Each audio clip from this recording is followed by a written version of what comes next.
Oke, Kita persilahkan. langsung ya Kak ini. Ya, langsung aja. Mbak Nur untuk penyampaian materi tanya jawab ya. Aku izin share screen dulu ya Kak. Silahkan Mbak Nur.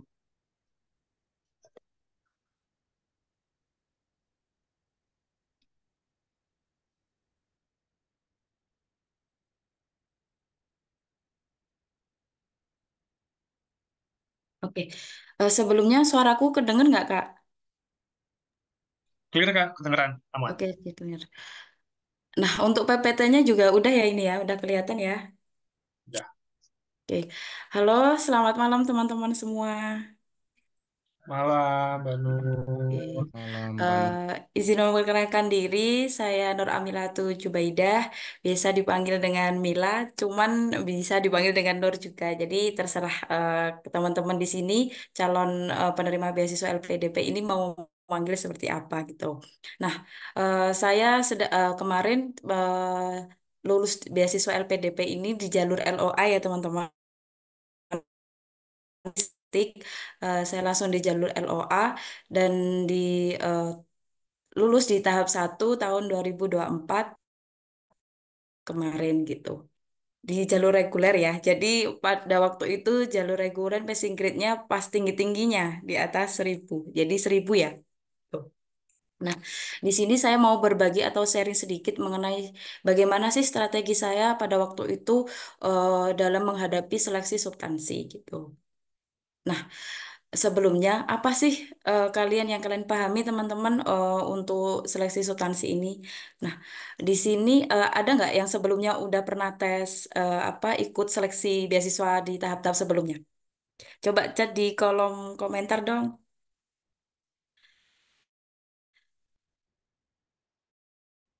Oke. Nah, kalaupun ada berarti sedikit kurang lebihnya udah pernah mengalami sih ya. Apa sih substansi itu? Apakah sama seleksi substansi ini dengan seleksi wawancara kayak gitu ya? Nah, kalau menurut saya tahapan seleksi substansi ini kurang lebih bagaimana tahapan seleksi terakhir atau seleksi penentu, bagaimana interviewer tersebut dapat menilai kemampuan kita. Kita, dalam hal akademik maupun kontribusi dan keterampilan kita dalam cara berkomunikasi sebagai pelamar beasiswa gitu. Nah, tentunya di substansi ini itu interviewer atau pewawancara itu lebih menggali secara mendalam, makanya dinamain dengan seleksi substansi. Bagaimana interviewer tersebut mengenal atau mengetahui watak atau sifat kita, makanya ada tes psikologi gitu ya, ada psikolognya, interviewer bagian psikolog kayak gitu. Lalu ada yang bagian kesiapan kita untuk melanjutkan studi dan bagaimana nantinya rencana kontribusi kita secara mendalam bagi calon penerima beasiswa LPDP.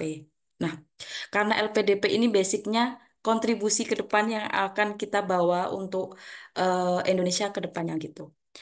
Nah, karena saya sedikit membahas mengenai bagian kurikulum vitae, yang bagian utamanya yaitu mengenai bagian psikolog ya. Jadi, yang saya tandain merah ini adalah hal-hal yang sering ditanyakan oleh psikolog pada waktu seleksi substansi.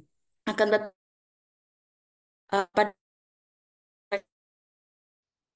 semuanya ditanyain, baik kekuatan ataupun kelemahan saya ditanyain. Pengalaman yang membanggakan maupun nggak membanggakan juga ditanyain. Terus hal-hal terakhir yang saya ajarkan pada diri sendiri pun juga ditanyain. Dan kesalahan yang pernah saya lakukan. Ini sih yang paling utama gitu. Lalu tugas di luar lingkup yang seharusnya kita lakukan kayak gitu. Dan yang terakhir itu ada pembeda dari peserta lain. Nah, tapi saya banyak dicecar ini di bagian pengalaman organisasi ataupun pengalaman saya ketika bekerja. Tuh. Nah, kenapa saya dicecar dalam hal itu? Karena pada waktu seleksi substansi di kurikulum vitae saya itu saya banyak menampilkan mencantumkan organisasi apa yang saya ikuti pada waktu dari SMA, terus dari kuliah kayak gitu. Dan saya pada waktu itu juga bekerja kan.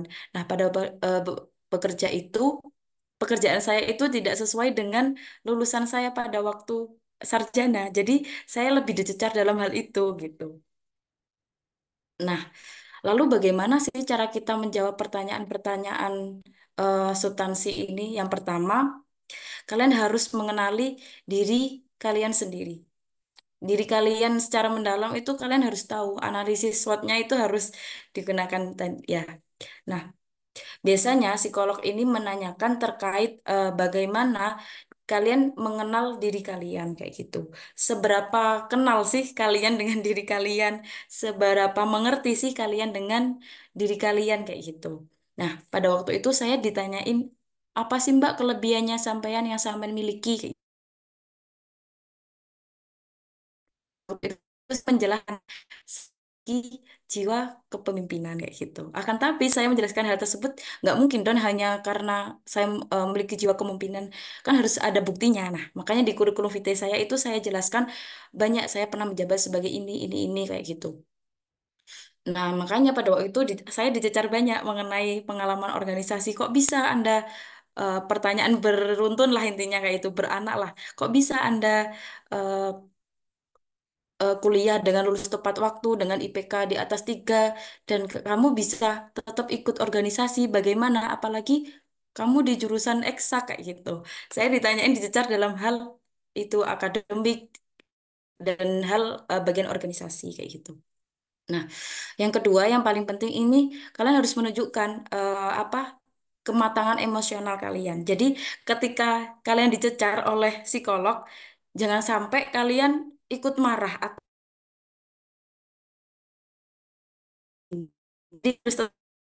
gitu.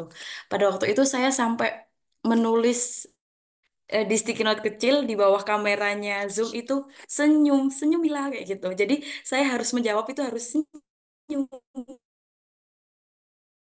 Kita bawa oleh arusnya psikolog. Jadi kita emosionalnya kita akan kena kayak gitu kan eman ya kalau gitu.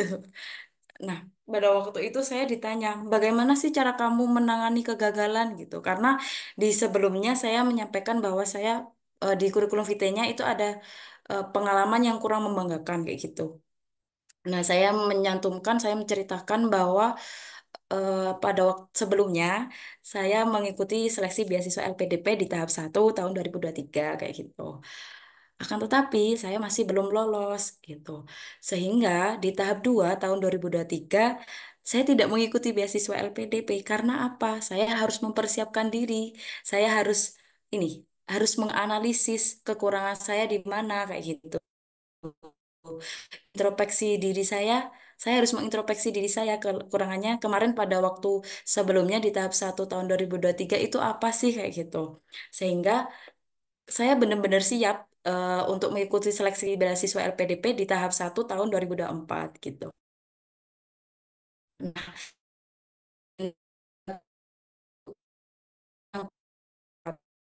itu karena penting ya. Misalkan kalau untuk mencapai tujuan akademik, kalau kalian nggak komitmen itu akan susah kayak gitu. Nah, pada waktu itu saya ditanya, kenapa LPDP kayak gitu? Terus, kenapa Mbak pada waktu tahap 1 2023 ketika ditolak LPDP, kenapa Mbak nggak ikut beasiswa yang lain kayak gitu? Nah, ini salah satu contoh saya. Cuman saya mengingat pada waktu itu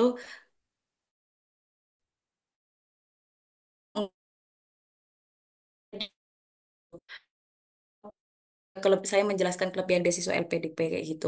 Terus interviewernya nanya,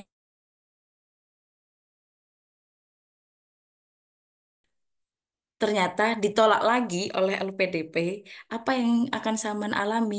Apa nantinya kalau Saman harus mendapat mendaftar di beasiswa lain atau sampean tetap akan berjuang untuk mendapatkan beasiswa LPDP ini di tahun yang udah pertama kali ketolak di tahap kedua ini dan yang kedua ini nantinya kalau ditolak bagaimana kayak gitu. Nah, saya menjelaskan kalau saya komitmen bahwa saya nantinya kalau saya ditolak, saya akan tetap berjuang sampai saya mendapatkan beasiswa LPDP. Jadi kalau bahasa Jawanya itu ngengkel gitu loh, kayak kita harus tetap berjuang gitu, tanpa pantang menyerah kayak gitu. Nah, next yang keempat ini tetap harus tanamkan jiwa jujur ataupun otentik. Jadi eh, karena psikolog ini tahu ya gerak-gerik wajah kita ini kayak gimana, apakah kita bohong atau enggak, ataupun wajahnya gerak-gerik wajahnya kayak gimana kayak gitu. Nah, psikolog ini tahu. Jadi sebisa mungkin kalian jawabnya harus jujur.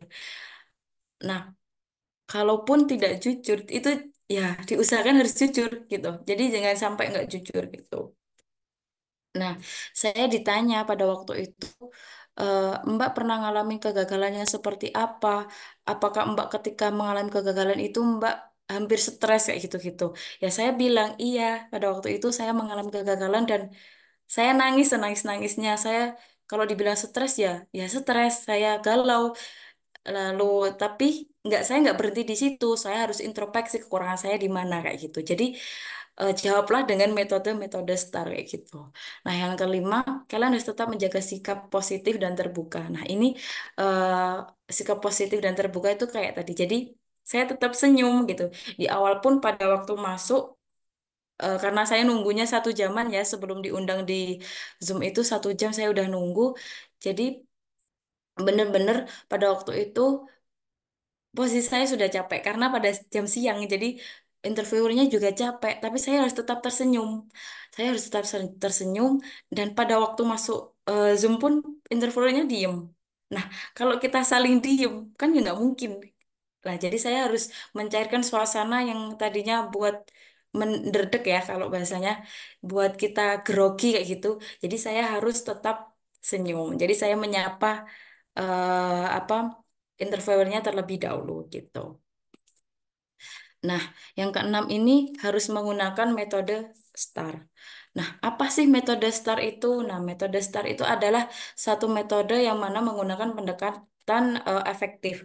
Nah, bagaimana cara kita menjawab suatu pertanyaan dalam seleksi substansi. Nah, di metode STAR ini ada yang pertama situation atau situasi. Jadi kita harus bisa menjelaskan situasi atau keadaan kita. Biasanya metode STAR ini digunakan untuk menjawab suatu hal yang berhubungan dengan pengalaman atau hal-hal yang sebelumnya yang pernah kita lakukan. Misalkan ditanya, Mbak, waktu studi kemarin tesis apa skripsinya atau tugas akhirnya itu terkait apa? Apakah ada halangan atau hal yang kurang membanggakan ketika Mbak meneliti kayak gitu.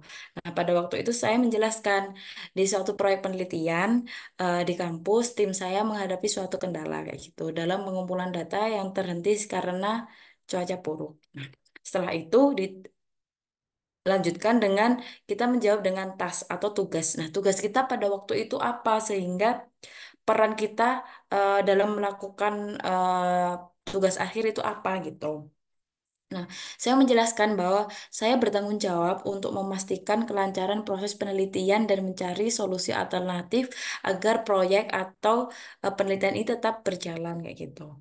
Nah, yang ketiga ini action atau tindakan. Jadi, tindakan saya apa ketika tadi ada suatu masalah. Nah, saya menyelesaikan masalah tersebut dengan saya berinisiatif untuk mengubah metode pengumpulan data dari lapangan ke pendekatan analisis data sekunder yang tersedia kayak gitu. Nah, yang terakhir ini adalah resultnya atau hasil ya. Hasilnya apa sih dari tindakan yang tadi diambil kayak gitu. Nah, saya menceritakan dengan perubahan strategi ini kami berhasil menyelesaikan penelitian ini dengan tepat waktu dan menghasilkan laporan studi atau laporan tugas akhir yang disetujui oleh dosen pembimbing seperti itu. Nah, menurut saya kunci sukses untuk seleksi substansi ini ya, yang pertama latihan mock up interview. Benar yang dibilang oleh pewawancara-pewawancara yang dibilang oleh pemateri-pemateri sebelumnya. Jadi mock up interview ini penting, akan tetapi jangan terlalu sering kayak gitu. Jadi pada waktu karena saya kemarin jalur LOA, sebelum pengumuman seleksi administrasi, saya sudah menyiapkan mock up interview. Tentunya saya sebelum mock up, saya membuat daftar list pertanyaan. Jadi saya membuat daftar list pertanyaan untuk sekiranya nanti pertanyaan-pertanyaan yang menurut saya ke depannya akan ditanyakan oleh interview. Jadi saya suka kayak ngomong-ngomong sendiri tuh, ngomong sendiri di kaca ataupun kadang saya suka merekod ketika saya Zoom, setelah itu saya record kayak gitu. Dan saya nanti lihat apa sih kekurangan saya gitu. Saya menilai diri saya sendiri kayak gitu. Nah, saya biasanya latihan mock up itu karena saya sebelum pengumuman seleksi administrasi itu saya sudah menyiapkan mock up sehingga waktu tahap substansi. Jadi saya seminggu sekali saya mock up gitu. Jadi seminggu sekali saya latihan mock up dengan awardee LPDP. Nah, tetapi tidak hanya mock up saja, maksudnya ketika mock up saya harus benar-benar mencatat apa sih kekurangan saya menurut orang lain ataupun awardee yang sudah diterima beasiswa LPDP. Nah, kekurangannya di sini. Nah, setelah itu di mock up yang kedua, minggu yang kedua, ternyata ada hal lain yang menurut awardee yang lain eh, saya masih kurang kayak gitu. Misalkan saya jawabnya ataupun saya jawabnya masih kurang senyum atau tatapan saya masih kurang di kacamata atau saya terlalu menunduk atau kameranya seperti apa gitu. Jadi setiap habis selesai mock up saya langsung memperbaiki diri saya atau habis itu latihan kayak gitu. Nah, tapi penting untuk teman-teman jadi jangan mock up terlalu banyak, tapi mock up lah semaksimal mungkin, akan tetapi membangun. Jadi kalau misalkan hanya mock up aja tapi nggak membangun atau memperbaiki interviewnya, jadi kan eman ya kayak gitu, menghabiskan waktu juga gitu. Nah, jadi mock up lah sebanyak mungkin, cuman harus dibatasi ya. Jadi bener-bener harus dibatasi. Nah, pada waktu sebelum Hamin 5 hari sebelum tes interview, saya bener-bener udah nggak mock up. Saya bener-bener udah nggak latihan lagi. Tapi saya hanya mendengarkan apa yang menjadi hal yang benar-benar nanti ini yang mau saya sampaikan udah di hasil rekodan video saya terakhir. Jadi saya mendengarkan itu. Setiap malam saya mendengarkan hasil dari interview saya dengan orang lain kayak gitu. Oh, kurangnya di sini, oh, kurangnya di sini. Jadi saya harus memperbaiki ini kayak gitu. Nah, yang kedua, pahami esai dan dokumen yang telah kalian kirimkan. Jadi kalian harus benar-benar memahami esainya, apalagi udah dikirimkan dari tahap seleksi administrasi kemarin. Pasti kalau nggak dibaca lagi pasti lupa. Nah, jadi kalian harus benar-benar membaca ulang lagi. Itu. Saya sampai membuat daftar list pertanyaan beranak. Misalkan saya ditanya ini, nama dari perkenalan, nanti pertanyaannya mungkin muncul apa kayak gitu-gitu. Nah, jadi kalian harus memahami esai atau dokumen kalian. Nah, dokumen ini kalian harus penting misal kalau ijazah. Nah, siapkan hard file-nya semuanya. Ataupun kalau misalkan nggak ada ya soft file-nya lah. Soft file-nya harus benar-benar disiapkan di Google Drive kayak gitu. Jadikan satu. Apapun berkas-berkas yang kalian upload kemarin kalian cantumkan di kurikulum vitae pada waktu seleksi beasiswa itu sebisa mungkin ada di tangan kalian pada waktu seleksi substansi kayak gitu. Karena ya, alhamdulillahnya kemarin saya nggak ditanyain ya, tapi beberapa teman saya itu ditanyain kayak misalkan mana tuvelnya kayak gitu, itu ditanyain. Terus ada yang ditanyain mengenai apakah Saman udah mengontak dosen yang nantinya ingin menjadi pembimbing kalian di pembimbing tesis kayak gitu. Nah, kalau saya nggak suruh nunjukin buktinya ya, tapi udah ditanyain gimana cara menghubunginya dan sebagainya kayak gitu. Eh, Mungkin itu dari saya dan yang terakhir teman-teman jika nantinya mau kontak dengan saya secara pribadi boleh banget bisa email di email saya di milazubaida@gmail.com lalu bisa kontak saya di nomor WhatsApp saya ya ini yang tertera 085546781113 dan bisa kontak juga di Instagram saya yakni amila.zubaida kayak gitu. Mungkin itu Kak moderator yang bisa saya sampaikan. Thank you Mbak Mila ya untuk materi yang pertama, tips and tricks pertanyaan psikologi NCV atau analis SWOT-nya ya, Mbak Mila ya, materi yang luar biasa Iya. ya teman-teman ya. Apa namanya? Kita dapat tahu gitu ya apa yang akan kita lakukan terkait pembuatan kurikulum vitae, terus tips and trick ketika kita mau mempersiapkan wawancara. Oke, kita langsung saja ke sesi tanya jawab ya teman-teman ya. Kita untuk pemateri yang pertama kita buka dua termin ya. Termin pertama kita coba 3 pertanyaan. Boleh teman-teman raise hand atau langsung on cam, sorry on mic. Sebentar. Oke, yang pertama silakan Mas Rahman dari Sumatera Utara. Oh, jauh-jauh ya. Sebelumnya terima kasih kepada moderator dan juga terima kasih kepada pemateri yang sudah memberikan materi. Sebelumnya perkenalkan nama saya Rahman, saya dari Sumatera Utara. Jadi merupakan pengalaman pertama saya untuk ikut beasiswa LPDP dan alhamdulillah saya lulus, saya sudah akumulasi. Di sini dari beberapa materi yang dibahas sama materi yang pertama, Mbak Nur, saya ingin bertanya bagaimana apabila esai yang sudah kita tuliskan tersebut terdapat kesalahan. Contohnya, kesalahannya itu yang pertama adalah sebenarnya saya secara pribadi belum pernah publish jurnal. Akan tetapi pada esai saya tertulis pada saat itu sudah publish jurnal.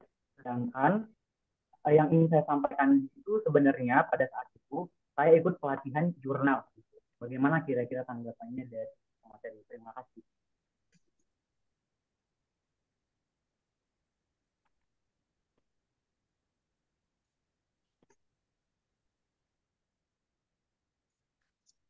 Oke, boleh langsung dijawab aja, Mbak Mila, Oke, baik.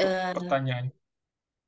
Tadi pertanyaan bagaimana cara kita apa ya mengklarifikasi ya bahwa sebelumnya ada di esai itu ada yang salah nulis atau gimana kayak gitu. Nah, menurut saya kalaupun ada kayak pertanyaan ada hal kayak gitu mungkin bisa disampaikan di awal. Akan tapi kalian harus siap ya, harus siap sedia misalkan, loh kenapa berarti kamu ngumpulinnya nggak ini ya? Kamu belum siap berarti daftar LPDP kayak gitu. Pasti ada nanti pertanyaan yang menjurus kayak gitu. Kalaupun nanti dapat psikolog yang sinis ataupun yang lainnya kayak gitu. Nah, tapi menurut saya nggak apa-apa. Mending kalian mengklarifikasi dari awal daripada nantinya kalian berbohong sampai akhir kayak gitu. Jadi mending diklarifikasi aja di awal bahwa bilang aja kalau misalkan ternyata kemarin saya mau menyampaikan bahwa saya sebelumnya belum pernah mempublish jurnal, akan tetapi saya sudah pernah mengikuti pelatihan untuk menerbitkan jurnal kayak gitu. So far menurut saya nggak apa-apa sih kayak gitu. Itu pandangan saya ya, Kak. Mungkin itu, Kak. Gimana, Mas Rahman, apakah mau menjawab? Menjawab, Mas. Terima kasih. Oke, clear ya, Mas Rahmat ya untuk pertanyaannya ya. Oke, next ke pertanyaan berikutnya ya teman-teman ya dari Mas Al-Fatih dari Jambi. Dipersilahkan Mas Al-Fatih. Baik, terima kasih Kak atas kesempatannya. Mohon maaf, saya off cam karena di sini lagi mati lampu ya Kak. Nah, baik, saya izin Oke, bertanya kepada Kak Nur. Di sini kan ada tertera yang pengalaman membanggakan. Saya sudah tuliskan di CV LPDP saya itu bahwasanya saya di situ kan menjelaskan saya pernah menjadi reviewer jurnal bereputasi nasional terindeks Sinta gitu ya Kak. Saya sudah menjelaskan semuanya di situ dengan metode STAR gitu. Jadi situasinya terus taksnya tanggung jawabnya juga pada waktu itu sudah saya tuliskan di esai. Akan tetapi saya pernah ngikutin webinar juga ya kemarin katanya kalau kita mau apa namanya mau menyampaikan ke interviewer itu harus berdampak bagi diri kita sendiri dan bagi orang lain. Nah, apakah boleh saya nanti menyampaikannya itu saat interview itu untuk dampaknya kepada orang lain. Sedangkan yang di CV saya itu cuma saya tuliskan untuk berdampak bagi diri saya saja results-nya gitu Kak. Apakah boleh saya improve gitu tapi tidak ada di dalam CV saya itu gitu nah. Itu bagaimana Kak? Terima kasih. Ini langsung dijawab ya, Kak ya. ya langsung jawab aja Mbak Mila. Jadi kalau menurut saya nggak apa-apa sih Kak. Siapa Kak Fatih ya tadi jelasin aja kalau misalkan eh, karena menurut saya ya LPDP ini kan dinilai dari kontribusinya ya, kontribusi baik sebelum dan yang sedang dan maupun yang nantinya akan kita lakukan gitu. Jadi menurut saya kalau tadi kan apa ya Kakak jadi itu kan dapat resiliensi ya. Jadi Kakak itu bisa dampaknya bisa dijelasin aja kayak gitu meskipun di CV itu enggak. Jadi menurut saya kalian nggak harus menyampaikan apa ya menyampaikan yang harus sesuai dengan tulisan yang ada di CV. Maksudnya tulisan itu kalian misalkan saya memiliki jiwa kepemimpinan dibuktikan dengan ini. Nggak harus persis, tapi harus sesuai. Jadi nanti cara pola bahasanya itu harus sesuai apa ya, sesuai kalian, cuman nggak harus plek plek atau sama persis dengan yang kalian tulis. Misalkan kata-katanya kayak gini, nanti kayak gini. Jadi kalian kelihatan membaca kalau kayak gitu. Jadi jawab aja sefannya kalian, sebisanya kalian, dan sepemahaman kalian. Pun kalaupun tadi ditambah terkait dampaknya di masyarakat ataupun sosial, menurutku ya fan-fan aja sih Kak, karena LPDP tadi kembali ke kontribusi gitu. Itu sih Kak, Kak Fatih.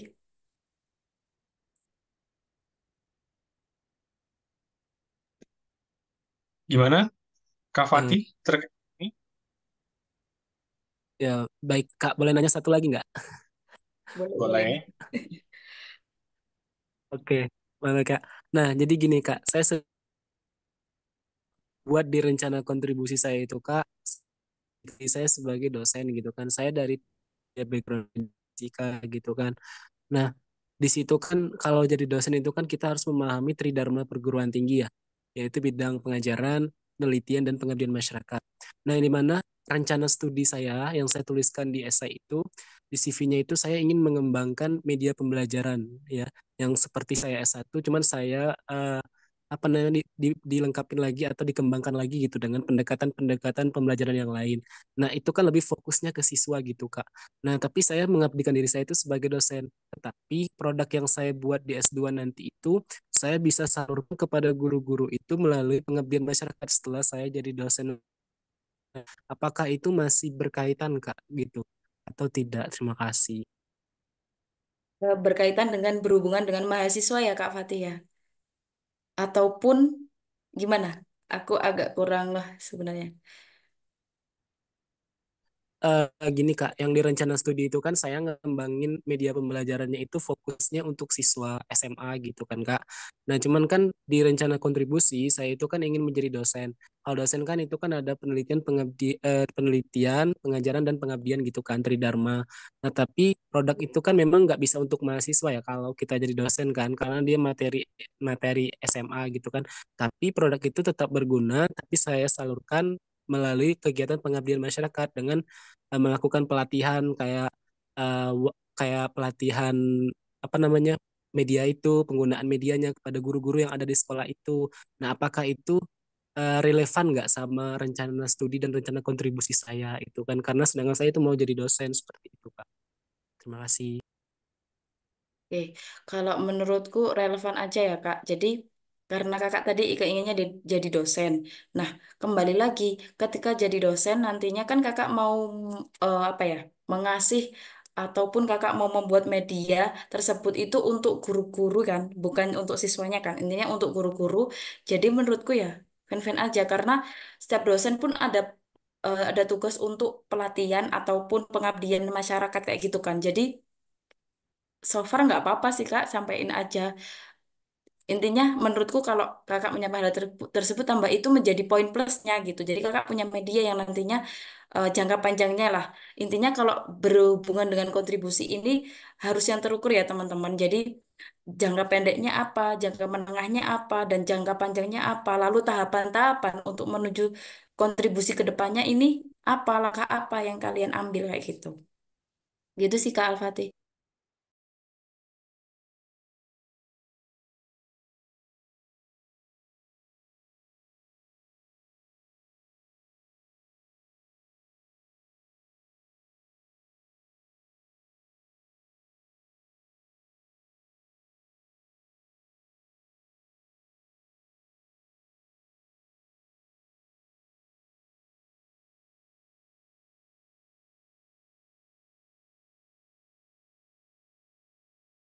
Oke, silakan Kak